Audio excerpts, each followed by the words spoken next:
Bueno, y ahora le damos paso ya al segundo bloque técnico de esta tarde, es con Luis Galeazzi. Luis es contador, director asociado de la consultoría Barrero Larrudé. Bueno, tiene más de 30 años de experiencia en consultoría y gestión, es egresado de El Salvador y también de políticas de empresas del Austral y se desempeñó como socio en distintas empresas como Andersen Business Consulting, Managing Director de KPMG, y también ocupó cargos de dirección en bancos como el Citi, el Santander, el HSBC y trabajó en British Telecom. Bastante, ¿no? Y seguimos adelante. Luis, por favor.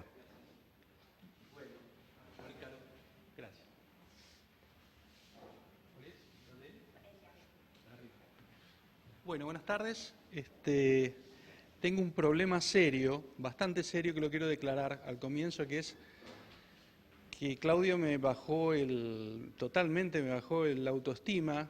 Yo tengo menos, es decir, más de 25, más de 35, más de 45, es decir, estoy lejos del límite que él marcó y voy a hablar de creatividad, lo cual parece un contrasentido absoluto, porque yo entiendo que esto tiene que ver con la juventud y con todo eso, y el entender el nuevo mercado y todo eso, y Claudio me hizo pelota con su presentación. Realmente no sé si voy a poder remarla, voy a hacer lo mejor de mí. ¿eh? Pero bueno, yendo al tema, cuando hablamos con... A ver, ¿funciona esto? Acá. Yendo al tema, cuando nos planteamos el tema de la creatividad, esto estaba planteado desde el comienzo del año, no sabíamos que íbamos a tener un cierre tan complicado de año como terminó siendo. Es decir, el tema de la creatividad planteado en el medio de una crisis realmente es una pregunta. Es decir, ¿tenemos la tranquilidad para ser creativos? ¿Tenemos el espacio mental para ser creativos? ¿Qué significa ser creativos en el medio de un serio conflicto económico, donde estamos pensando más en la supervivencia que en el día después, digamos así? Es decir, es tan urgente algunas veces la demanda del tiempo gerencial que pensar en cómo salir, qué hacer cuando salga de esto, algunas veces nos queda como un poco ilógico, un poco irracional. Pero justamente el desafío es meter el tema dentro de la crisis. Es decir, la creatividad y su hija, que es la innovación, son temas que tienen que darse en el contexto que tenemos. Y muchas veces el contexto es y no lo podemos evitar. Entonces se me planteó el tema de cómo hacer para plantear el concepto creatividad de nuevo en este entorno y básicamente cómo ir contra ciertas ideas que tenemos respecto de qué es la creatividad. En algún sentido, algunos piensan que la creatividad es como una especie de introspección, que hay que buscar adentro del ombligo las ideas y estar así medio como para adentro, o para ver si me sale alguna idea.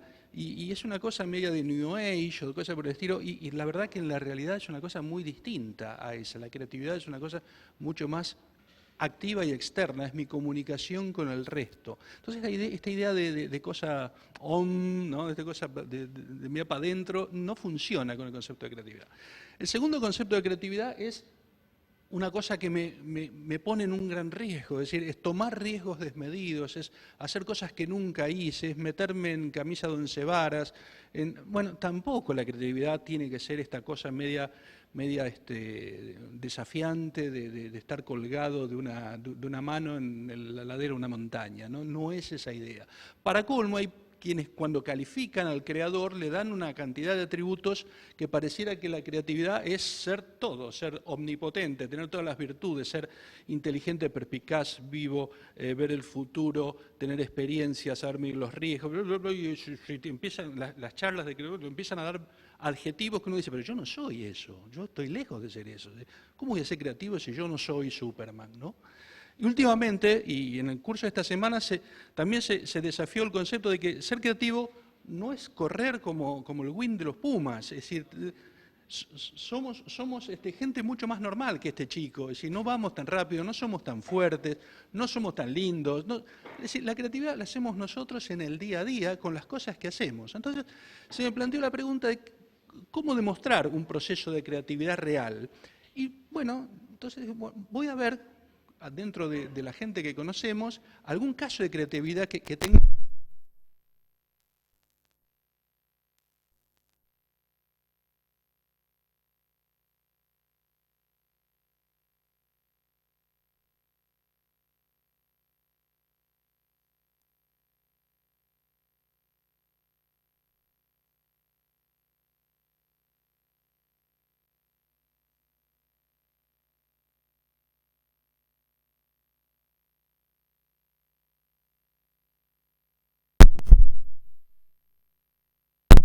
era una familia, una familia del agro, una empresa de agro, empresa de familia de muchos años.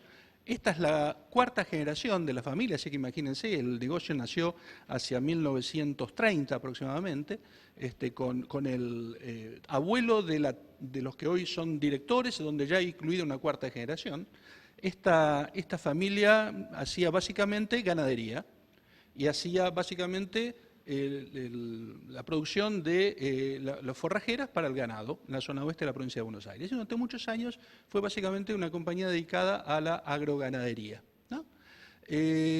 Bueno, esto evoluciona y hacia los fines de los 90, los 2000, con la revolución de la siembra directa, esta familia pasa a dejar la ganadería y cada vez se dedica más a la siembra directa y básicamente hacen lo típico, la rotación de 3 cultivos, la soja, el maíz, el girasol principalmente, y ellos funcionaron muchos años haciendo.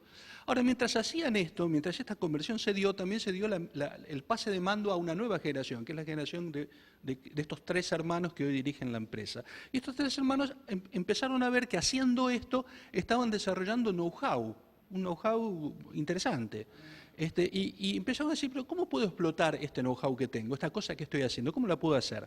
Y básicamente empezó hacia el año, promediando la década pasada, hacia el año 2008, una formalización de qué cosas está haciendo esta compañía. Y básicamente eran negocios distintos. Era, por un lado, la producción de agro que venía históricamente, ¿sí? Ellos son buenos agricultores, buenos productores de lo que vienen haciendo, en el negocio típico de agro. Pero además son gestores de campos y ya empezaban a gestionar el campo de los otros, ustedes saben, con el tema de arrendamientos, entonces había un negocio de arrendamiento alrededor de eso.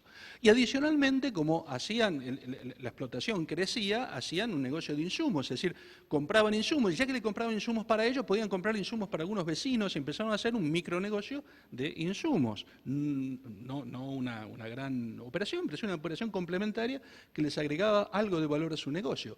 Y hacían servicios técnicos, es decir, ya que tenían ingenieros agrónomos que manejaban sus campos y los campos que arrendaban, también podían manejar campos de otros y hacían convenios de apoyo agronómico a otros campos, es decir, servicios técnicos. Bueno, la verdad que crecía. Y como necesitaban financiación, hicieron fideicomisos. Bueno, y todo eso empezó a ir evolucionando y ya son como 5 especialidades que ellos iban desarrollando. Y prácticamente decir, ¿cuándo lo hicieron? ¿Y cuándo hicieron esto? Y no lo hicieron en un momento determinado, no hubo un plan estratégico que lo llevó a hacer esto. Fue el propio aprendizaje y la corrección de su operación y su mejora continua los que le fue habilitando a hacer más cosas y progresivamente más cosas. Tanto es así que hoy se siguen haciendo más preguntas, y esto es lo interesante. Es decir, pasaron por todas las crisis de toda la última década, las épocas de bonanza, las épocas de crisis que yo, y dijeron, bueno, ¿y qué pasa si yo puedo hacer otra cosa que no es esta? ¿Y cuál fue el salto siguiente que dijeron? Bueno, aparte de hacer todo lo anterior, puedo industrializar mi propia soja, puedo hacer expeller de soja, es decir, galletitas de soja con un contenido de proteína de un 50% aproximadamente.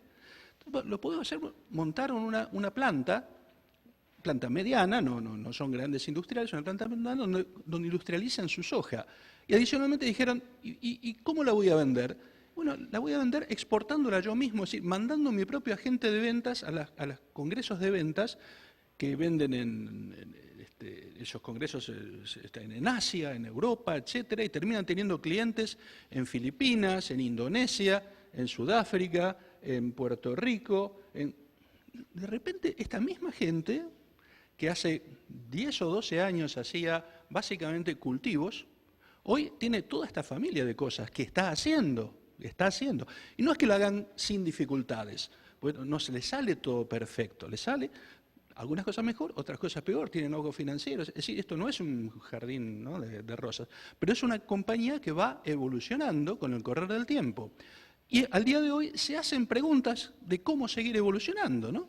¿Y cuáles son esas preguntas? Básicamente es, bueno, ya soy industrial, ya exporto, bueno, ¿puedo hacer proteína de soja de más del 50%, puede hacer lo que se llama sintetizado o de proteínas al 60 o 70%, de forma tal que esa soja que venda ya no sirva solo para el consumo actual, que básicamente es para engorde de animales o para la industria cárnica o algo por el estilo, sino para industria salud, por ejemplo, ¿no? Si puede refinar más mi soja, ¿puede hacer eso? Eso me lleva a nuevas plantas industriales. ¿Tengo el capital para hacer esa planta industrial? ¿Me tengo que asociar en clústeres con otros para poder hacer el salto que viene? ¿Tengo el capital o tengo que llamar a socios? Y ahí de nuevo son más preguntas. Y de nuevo, son tres hermanos que hace 15 años heredaron, 15 o 20 años heredaron el negocio de ese productor agrícola. Es decir, no es ni Superman, ni el meditador, ni el Wing de los Pumas. Es decir, son personas normales, pero que se plantean preguntas y que esas preguntas se las van respondiendo con actividad, con acción. Esto es lo principal, con acción. Dicho todo esto, este es un caso de creatividad. Este es un caso de creatividad transformada en innovación y en gerenciamiento, en acción. Entonces, resumiendo un poquito, es decir, ¿cuáles son las cosas que uno podría decir que ve en este ejemplo? Que es un ejemplo presente, real, de una compañía media. No estamos hablando de mega ricos, no estamos hablando de mega industrias, estamos hablando de productores como pueden ser tal vez miles de productores en Argentina. ¿Sí? Básicamente, lo que se ve en este grupo es que tienen espíritu empresario. Es decir, lo que caracteriza a ellos es que se ven como una empresa. Se ven como empresarios que se hacen preguntas de negocios permanentemente. Y esto es fantástico, no se ven como productores de lo que fuere. ¿Sí? Se ven como empresarios que hacen un negocio y que le preguntan al negocio cómo lo puedo mejorar. Y esta es una actitud que no tiene que ver con la brillantez de ellos. De hecho, uno los conoce y no son gente que impresione por lo brillante. Es gente que trabaja, básicamente que trabaja, que es la segunda característica, mucho trabajo. Sí, gente muy dedicada al trabajo, muy austera y muy dedicada a lo que hace. Y saber de lo que se hace lleva a una curva de aprendizaje, y esta es la otra característica. Esta gente aprende las cosas que hace. Y el aprendizaje es el capital necesario para la innovación. Es decir, si no hay innovación, si no hay primero un aprendizaje, no hay ideas nuevas, no hay de qué cantera sacar las ideas. Por lo tanto, digamos, la rueda se va completando cuando se le pone a eso un pensamiento crítico. Es decir, yo aprendo y me cuestiono lo que tengo. Es decir, con la nueva realidad, ¿lo que tengo cambió o no cambió? ¿Lo tengo que seguir haciendo o no lo tengo que seguir haciendo? Tienen un concepto de mejora continua, que nosotros los profesores de la facultad lo explicábamos muchas veces, la mejora continua, pero uno cuando la ve hacer la mejora continua se encuentra que la mejora continua es una característica, es una cualidad de personas normales, no de especialistas, no de megatalentos, sino personas normales que trabajan mucho. Y de ahí sale la cantera de ideas que produce la mejora. Y finalmente, una orientación a las personas, una orientación a los equipos de trabajo, a las relaciones, a conocer gente, a informarse. Es decir, en lugar de la que es la contrafigura del meditador, ¿no? Esto es gente que conoce gente y que pregunta y que amplía las redes y que se cuestiona cosas y que las plantea y que no son siempre los mismos. Uno ve gente nueva, colaboradores nuevos, skills nuevos y talentos nuevos dentro de su organización, y eso es agregar conocimiento también. Entonces, todo esto podríamos decir que es como una foto, si uno quiere decir, bueno, esta es la foto de un innovador, de un real innovador, un innovador concreto, de carne y hueso que existe. No las figuras que normalmente los que hacemos academia nos dedicamos a hablar cuando presentamos el tema de innovación o de creatividad, que parece que son megaestrellas del rock, ¿no? No es eso, lo que existe es esto, la verdad es esto.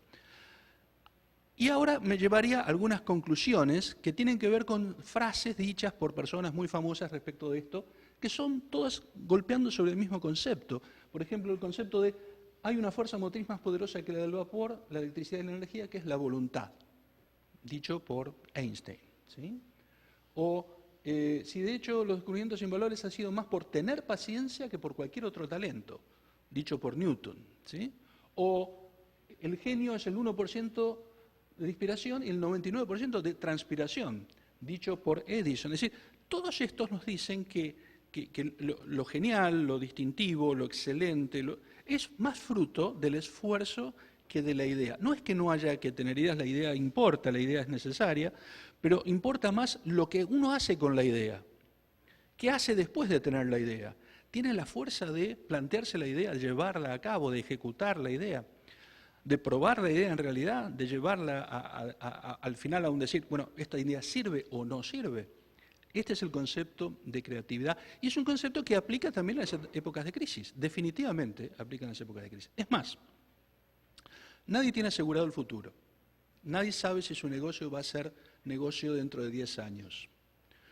El universo de la soja, que Claudio lo refirió muy bien hace un tiempo, el universo de la soja que era el paraíso que nos salvaba a todos, bueno, se ve que es un producto más, es una actividad más dentro de una economía cambiante. Yo siempre recuerdo el caso de los varones del caucho. ¿Ustedes saben quiénes fueron los varones del caucho? Los que son más viejos. Bueno, en Brasil, en 1920, 1915, hubo la explosión de la generación de caucho porque estaba la explosión de los automóviles que necesitaban los neumáticos, y los neumáticos viene del caucho. Y el único lugar del mundo donde se producía caucho era en Manaos. Entonces Manaos, que era nada, era un páramo en el medio del Amazonas, de repente empezó a ser un centro de producción de caucho donde había riqueza y riqueza y riqueza y riqueza, y hubo una explosión. De hecho hay una ópera, la ópera de Manaos es famosa porque tiene una riqueza y tiene una construcción artística fabulosa, parecida al Teatro Colón, para que tengan una idea, ubíquense, de los varones del caucho, que eran dueños del caucho del mundo. Bueno, eso duró 15 años. 15 años después le robaron, digamos, las muestras del caucho, las fueron a plantar en Borneo, en otros lugares, entonces de repente en muchas otras partes del mundo lo que era un valor exclusivo de Brasil se exportó a muchos lugares y el valor del caucho por superproducción cayó y hoy eso se hizo nada, se hizo una bancarrota absoluta. Manaos entró en crisis y eso quedó casi como una foto de una reliquia del pasado, ¿no? Y uno hoy ve la ópera de Manaos y uno dice, lo que fue esto, ¿no? Bueno, nadie tiene asegurado el futuro, nadie tiene asegurado que el caucho, o la soja, o lo que fuera, siga siendo algo. Lo único que tiene uno para combatir, para pelear el futuro, es su talento, su trabajo, su creatividad, su vocación de hacer. Eso es lo que nos va a llevar de una cosa a la otra. Y si mañana la soja se agota, probablemente haya que hacer explotación de algas o no sé qué. Pero no sé qué es una pregunta que hay que responder y lo que lo responde es la gente que trabaja, la gente que aprende. Finalmente, quiero dejarles un concepto que a mí me parece muy interesante. Yo soy profesor de la facultad, tengo el vicio de leer muchos libros y hay cosas en los libros que alguna vez uno dice, qué bien escrito está esto. Acá encontré una idea buena. Esos dos profesores Prahalad y Hamel, que escribieron una cosa, estudiaron empresas exitosas. Y dijeron, bueno, ¿qué caracteriza al empresario exitoso? Si uno tuviera que ir al fondo, ¿qué es lo que los caracteriza a los empresarios exitosos? Y ellos llegaron a la conclusión de que, habiendo analizado decenas de casos de empresas y empresarios, que lo que hace distintivo a un empresario exitoso es que se ocupan menos tiempo en preguntarse cómo está la situación de su empresa hoy, y más tiempo a mirar qué va a pasar mañana. Es decir, la ejecución, el desempeño en la empresa, la gerencia de la empresa, no les ocupa todo el tiempo, no los agota. Ojo, en épocas de crisis, como la que estamos viviendo, da la sensación de que uno no puede hacer otra cosa que gerenciar el minuto, ¿no? Es decir, estar totalmente absorbido por el minuto. Lo que realmente caracteriza, diferencia a esos que ven algo más, es que no piensan solo en gerenciar hoy, tienen un tiempo para mirar a dónde estamos yendo. ¿Tengo que seguir haciendo lo que vengo haciendo? ¿Esto que hago hoy me va a servir dentro de 5 años? ¿Va a servir dentro de 10 años? Y esa pregunta no tiene una respuesta. Esa pregunta es trabajo. Es trabajo. Ahora, está muy claro que los que no hicieron nada, es decir, esta empresa familiar, media, esta pyme, está mucho mejor hoy que hace 15 años. Tiene muchas más herramientas para mirar el futuro hoy que hace 15 años. Esta empresa aprendió y creció. Y sobre todo, creció en inteligencia. Entonces, la verdadera pregunta que nos lleva a la creatividad y en contextos de crisis es decir, bueno, ¿cuál es el próximo paso? Tal vez la crisis la pueda superar. Como dice Nietzsche, lo que no me mata me fortalece. Bueno, ¿y qué hago después con esto? ¿Qué aprendí? ¿Qué experiencia saqué de esto que viví? ¿Tengo que seguir haciendo lo mismo? ¿Qué otra cosa tengo que hacer? ¿O qué tengo que agregarle a lo que ya hago? Y esa es una pregunta que no tiene una respuesta. Muchas gracias.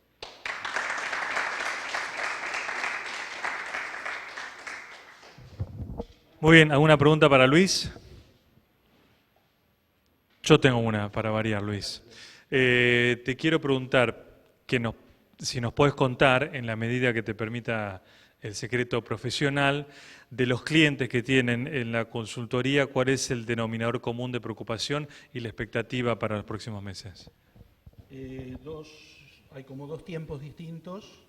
El corto plazo, yo diría hasta terminada la campaña 2015, 2016, mitad del año que viene, está jugado todo. El próximo gobierno subirá, se encontrará con lo que tenga que ver, hará sus cosas, pasará su crisis. Creo que todos ven que los primeros 6 meses de gobierno son superar lo que hay, ¿no? Pero sí hay un espacio de optimismo para lo que viene. Esto coincido con Claudio. Claudio lo dijo claramente. Él ve que el segundo tiempo, no el primer tiempo, el segundo tiempo tiene expectativas positivas. Y esto es una cosa que lo vemos en muchos productores y empresarios del sector que están viendo que cualquiera sea el que gane, esto es característico, cualquiera sea el que gane, va a pasar un sofocón, va a pasar una crisis casi inevitable en los primeros meses, pero que hay capacidad de recuperación y que eso se va a ver probablemente en la segunda parte del año o cuarto trimestre del año. Es decir, hay una expectativa, una esperanza. Yo no sé si una esperanza es motivo más del deseo que de la evidencia, pero sí que hay una esperanza de que la cosa levante, pero repito, no es una demanda inmediata. Si gana cualquiera, el 11 de diciembre sabemos que las cosas igualmente van a estar duras, ¿no? ¿Y la expectativa concreta de siembra de la gruesa que viene ahora? Yo no me atrevo, honestamente, no puedo decir nada. Acá hay gente mucho mejor informada que yo para que te lo conteste. No, yo creo que son épocas de supervivencia, no se me ocurre que... En fin, no te puedo contestar, honestamente. Muy bien. Gracias, Luis. Muy bien.